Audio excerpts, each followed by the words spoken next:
Ano ho ba ang nag-trigger kay Atty. Manscarpio para ho kasuhan?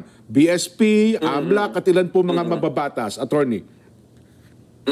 So yung pinaka nag-trigger lang po is the violation of the Anti-Money Laundering Act itself. Kasi under yung batas po na yon, may penal provisions po yun pag dinisclose yung AMLAC records. Kasi yung sa Section 8A po nun, absolutely confidential po yung ginawang provision doon ng Congress. It's a recent amendment na nung 2021 lang po yan, na amendment sa AMLAC law. So if you read it po, makita ninyo dyan, absolutely confidential, it cannot be disclosed. Even up to the time na umalis na sila from their job in relation dun sa AMLAC. So since, di ba, yung sa committee hearing po ng Committee on Justice, nung last hearing, April 22, 2026, yung makikita po natin, nandun yung AMLAC, yung executive director, and then he discussed or disclosed what appears to be yung transaction records daw ni Atty. Manscarpio. Therefore, that can be argued po as a violation of the penal provisions of Anti-Money Laundering Act. Pero sabi daw po, kapag So yun po. pagkausapin daw po ay may kinalaman sa impeachment, kaya po nang kinakaharap ni BP Inday Sara, ay exempted daw po itong mga punto na ito, Attorney Neil. So, yung impeachment po kasi, that is under the bank secrecy law. Opo. So, the Anti-Money Laundering Act is a totally different law po yan from the Bank Secrecy Act natin. And if you read the provisions po sa Anti-Money Laundering Act, wala pong exceptions pinrovide dun yung batas eh. Unlike sa bank secrecy, may nakaprovide. And then, yung magkaibang provisions po yan. Baka po kasi nako-commingle ng taong bayan yung Anti-Money Laundering Act from bank secrecy. Those are two different things. Yung Anti-Money Laundering Act po kasi, yung purpose niyan is to monitor a potential money laundering activity, unlawful activity. So, syempre, may mga transaction records po yan sila. Opo. So, yung records na yun yung hindi nila pwede i-disclose. Na according to the law itself that was recently amended, walang exceptions. Absolutely confidential. Kasi yun din So, po since dinisclose po nila yun, Opo. So yun din po kasi pinapaliwanag ng ilang mababatas na abogado na sinasabi nila, oo nga, meron tayong bank secrecy law, pero sa usapin ng impeachment ay pinapayagan ito. At saka pangalawaan niya, doon sa punto ng pag-usamitin ng SALN, doon sa pinakahuling bahagi, yun atang jurat, ay nakalagay doon na kapag kayo nagsumitin ng SALN, ay binibigyan mo ng kapangyarihan ang mga ahensya ng gobyerno na imbestigahan ang sinumiti mong SALN, Atty. Neil. Pwede pa ulit po yung dulong part na, sinumite, na putol po eh. May sinumiti po sila, di ba, sa part ng bilang empleyado ng pamahalaan, meron pong statement of asset liabilities. Doon daw po sa pinakahuli yung pinipirmahan ninyo, na pinipirmahan nila na yung jurat, yun daw po nakalagay doon na sila ay binibigyan ng kapangyarihan ng mga ahensya ng gobyerno in case na may kumwestiyon sa SALN para imbestigahan po ang diniklara nila doon sa kanilang statement of assets and liabilities, Atty. Neil. Medyo ano na po yan, sir, malayo na po yan, that is SALN already. Okay. So yung cause of action po kasi ni Attorney Mans dito Opo. is simply the violation of the Anti-Money Laundering Act. So sa Anti-Money Laundering Act po kasi Section 8A nga po doon, nakalagay doon, you cannot disclose. Therefore, since they disclosed it, they can be held, or they should be held liable for the penal provisions under the same law.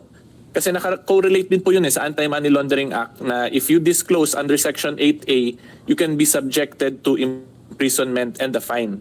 So yun lang po yung nilalaban ni Attorney Mans dito.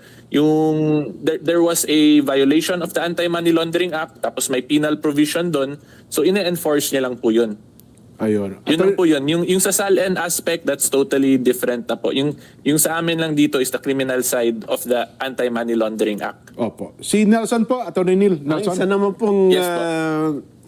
sinasabi ng iba ay nag-file kayo ng kaso, ibig sabihin ina-admit ninyo na mga bank accounts ninyo ito, attorney? So, hindi po yun ganun kasi in legal procedure, for there to be an admission, there must be an actual admission made. Hindi po pwede yun yung mag-assume tayo eh.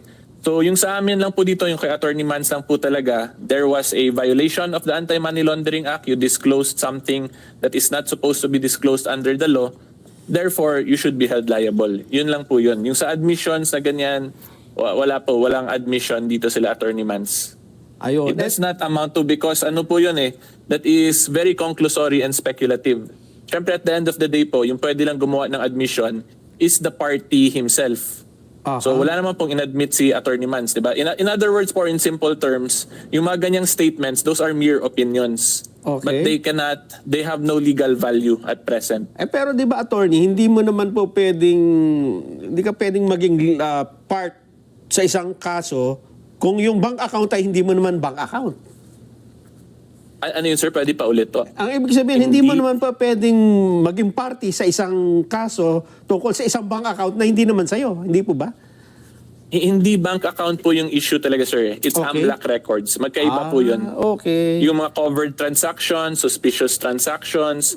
So currently, since dinisclose yun dun sa House of Representatives, tapos the AMLAC themselves, yung the way they presented it kay Attorney Mans yun. Oh. So yun po yung ano namin, Oo. yung cause of action and the basis po ng complaint.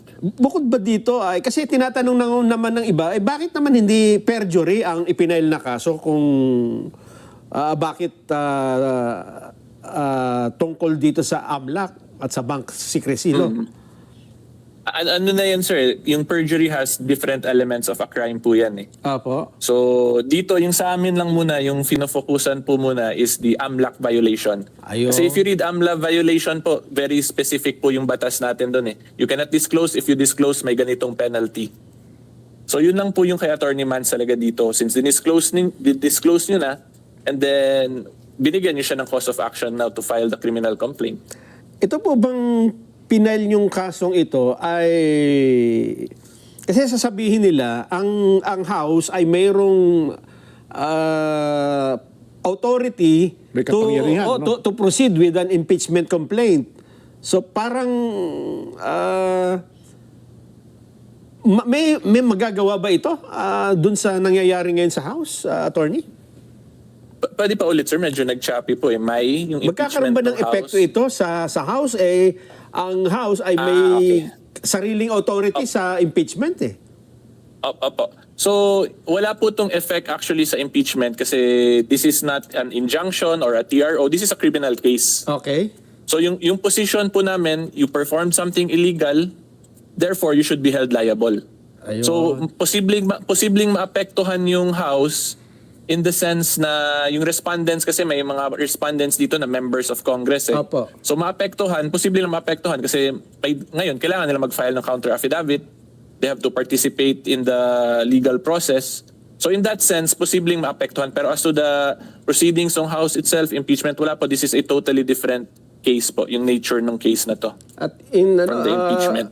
In the future siguro, baka maging pa ito, parang landmark case kung umakyat pa hanggang Supreme Court, attorney, kasi dito malilinaw kung hanggang saan yung parang matitimbang ang limitasyon ng ganito mga complaint at yung pagdinig sa House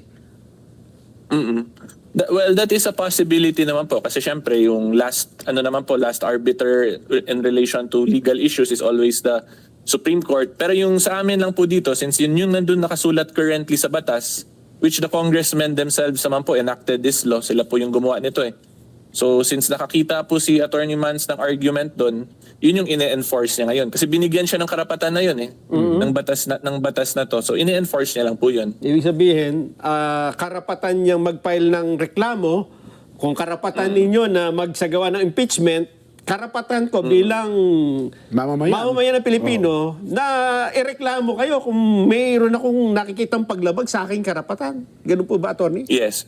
Ganun lang po yun. Basta there is an abuse of right. Tapos if you believe you have a cause of action, then that is your right to file the case. Kasi yun nga po, the Anti-Money Laundering Act is very specific. You cannot disclose. They made a disclosure. Doon tayo papasok ngayon sa penal provisions sa liabilities. Pero ito bang mga example lang po na nagdesisyon ang korte na meron talagang violation? Di ba? May nalabag. May nalabag talaga. Sa bank secrecy law. Base dun sa sinasabi niyong mga provision ng batas.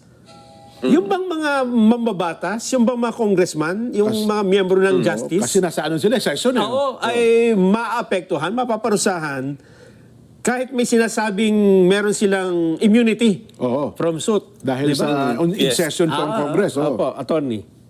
Apo. So, kung nakita po ninyo yung complaint, the members of the Justice Committee or of the House of Representatives, they were sued in their personal capacity. Aha. Kasi meron din pong jurisprudence kasi na pag may ginawa kang something unlawful, Aha. hindi na po yun pasok dun sa function mo as a public officer. Therefore, walang parliamentary immunity. Ayun. So magiging part Kasi lang ng defense ano po nila kasi, yung... pag palaging parliamentary immunity yung defense, Oo. it's like parang free pass na yun eh. Para gumawa ka lang ng krimen paulit-ulit basta hindi mo lang makross yung threshold. Aha. So it's also a balancing of the rights of the people to hold our public officers accountable. So yan. Ayun. So maganda po to kasi at least malalaman natin para hindi lang po tago ng tago under the Tama. cloak of parliamentary immunity. Oh, maganda ito. Abangan natin na ito. Yaman, kung di ako nagkakamali, naging congressman din kayo, Atty. Neil, di po ba? Yes, during the 17th Congress. Ayun, Opo.